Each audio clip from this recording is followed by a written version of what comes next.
He is Engineer 775 from YouTube fame. This is a man that pumps 12,000 gallons of water a week at his house. Why? I don't know. I got no idea. But take it away. Thank you, Richard. He's dyslexic. It's actually 21,000 gallons. And I did bring my timer in case VMP goes off, so I got my hourglass over here. Leave it to an engineer to have this technology not work. Well, somebody already had this quote. I love this quote from Benjamin Franklin. By failing to prepare, you are preparing to fail. Just a little bit about me.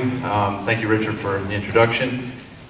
Engineer 775, for those of you that are subscribed to YouTube, you've probably come across my channel if you've searched for anything to do with water, retreat design possibly, gasification, my favorite subjects. A little bit, first of all, I wanted to thank Bill and Jan. They did so much hard work to put this on. Can we give them a hand?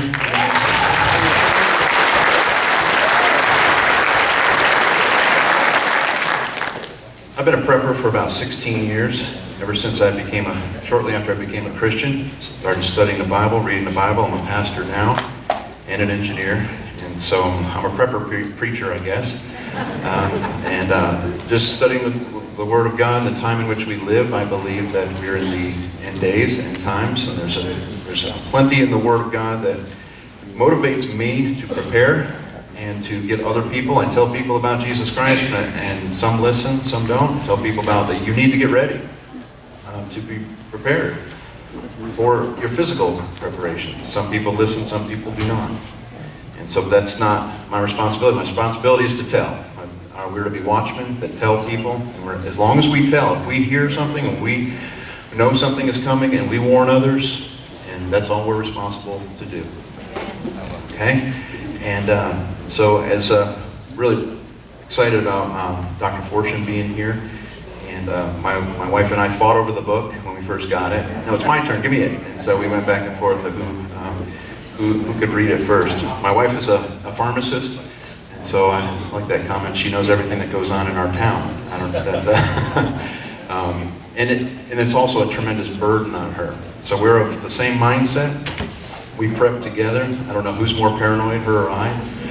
And but we have felt called for at least a year to prepare lifeboats for folks, whether that's backup energy systems, water systems. And so she's putting her pharmaceutical or medical background into this, my engineering background, and we've teamed up with a great group of people.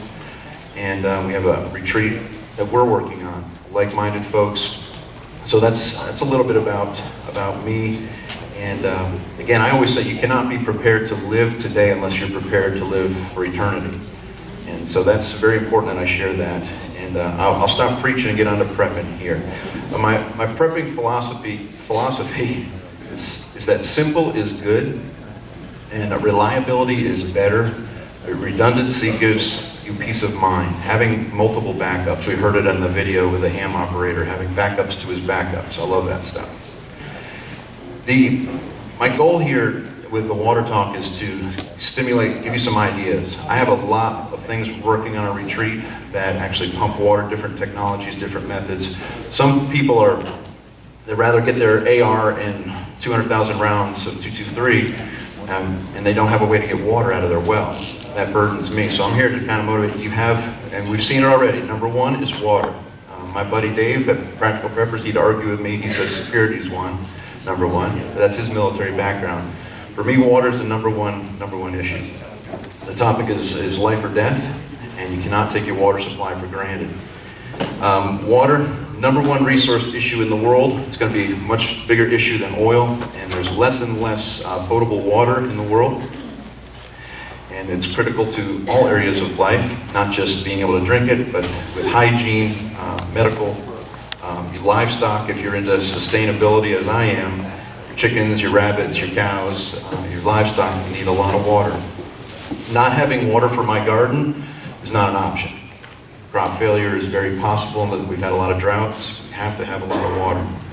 So we're going to talk about some sources. We live in the mountains. You're very fortunate. You live in the mountains. You usually have great supplies of water, but maybe you have not thought about some old technologies that can help you get that water, use that water. how to move that water around, how to store it, how to treat it, purify it, and just to know how much you're going to need. See, I move a lot of water now, but I'm planning on 20 people being at my place if a scenario were to happen, as described in 1 second after, at least 20. So, 100 gallons per person per day, that's 2,000 gallons I need to have available for this retreat. So we need to be thinking ahead. Some sources. I hated my swimming pool because I'm the only one that cleans it, maintains it, does all that. If you have a swimming pool, you know what I'm talking about. But after reading the book, the pool became one of my, not a nemesis, but it's part of my prepping. And so I thought about, remember in the book, John Mathers and his family, they lived 250 feet above the gravity feed of that water supply.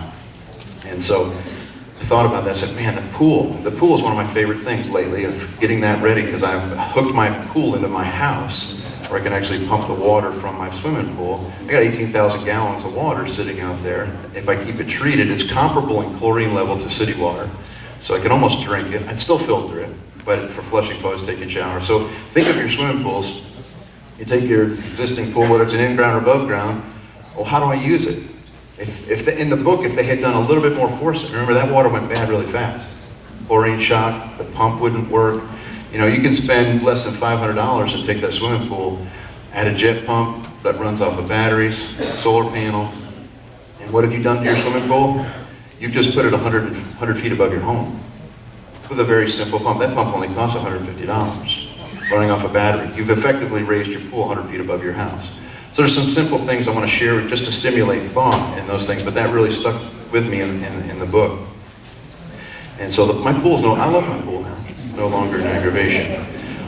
Living in the mountains, obviously you have streams, you have rivers, you have access to the water. Obviously encourage you to filter and purify, and we'll talk about those methods. Wells, of course, great resource I've been providing water for thousands of years. Springs, another great resource. In the mountains, you have a lot of side hill springs. Develop your springs. You have springs on your property. I've been using a spring, been pumping water out of it for 15 years, out of a side hill spring. Very easy to develop. Many ways to develop a spring, but it takes care of our homestead nicely. Take care of your home as well. Rain, lakes and ponds, obviously I do pump out of my pond as well. I'll show you that pump in a minute. This is a great one we're working on now, rain harvesting. 1 inch of rain on my roof is approximately 2,600 gallons of the different outbuildings, 2,600 gallons of water. That's a lot of water that just gets wasted, whether to fill a pool or to store in a cistern. Great thing to consider. Just multiply 0.623 times your square footage of your home, 0.623 times your square footage, and that's how much water per 1 inch of rain times your square footage times 0.623, and you'll have how many gallons of water that you would actually have. It's a lot of water. And places that don't have very deep wells, 1,200 foot deep wells, this is a water catchment to a cistern, and then they use a pump to pump it up so they can continue to farm. And so catching rainwater is very important. If you're not thinking about it, maybe you need to do that. Okay, just those are some sources. Wells. How many people have wells? All right, a lot of you have wells. How many of you can get water out of your well without using if the grid goes down? Let me just put that. How many people can get water out of their well if the grid goes down? How many hands compared to how many hands went up before? Not many. So I'll harp on that. They'll have their ham and they'll be the security guys. I'm the water guy, and I just like, what? You can't get water out of that well. What are you going to do? There are very simple solutions to do that. So just kind of want you to think about that. Now, you backup generators and those things, we'll get into those things, but what if you don't have a well? Anybody not have a well, would like a well? Okay, you can drill your own well. I don't know the regs here in Western North Carolina, but in South Carolina you can drill your own well. And there's multiple methods of drilling your own well. What's neat about drilling your own well is you can put your own well wherever you want to put your well. You can put it inside your greenhouse, you can put it next to your house. There's some methods. This is basically some of the regulations in South Carolina that tell you how to do it, and you can do it legally. I've drilled 7 or 8 wells by hand augered wells. It's a great thing on a mission field. It's also becoming a great prepper tool. Driven, and I'll come back to the auger. Driven points, has anybody ever driven a point before? Excellent. You usually can't get over 25 feet. You can't suck water past 30 feet, 1 atmosphere pressure, but you can drive a point down in there. People say, well, how do you know that you hit water? Well, you just run a little string down your pipe afterwards and you feel if it's wet. You blow it back up, if it's wet, you're hitting water. And you kind of work it in there. This is where the old pitcher pump is fantastic on these. You can surge this. It's basically a driven point. You can buy these at Lowe's or well drilling supplies, and it'll surge that spring. These are great, simple wells if you have a water table that's shallow. The other is a jetting well, which in the clay soil that we have is ridiculous. It would take days to jet in a well. And you also have to have a tremendous amount of water. And you're drilling a well because you need water. You might not have the water to do this method. It is another method people like to try. I like the hand auger. It's a dry method. You can go 100 feet by hand, believe it or not. And you can hit most water tables in North America are average around 50 feet. Again, that's an average. You're going to find variances. But about 50 feet, we're hitting water. We hit water 15, 16 feet up to 60 feet deep. No problem putting the well in with this. So those are some ways to drill a well.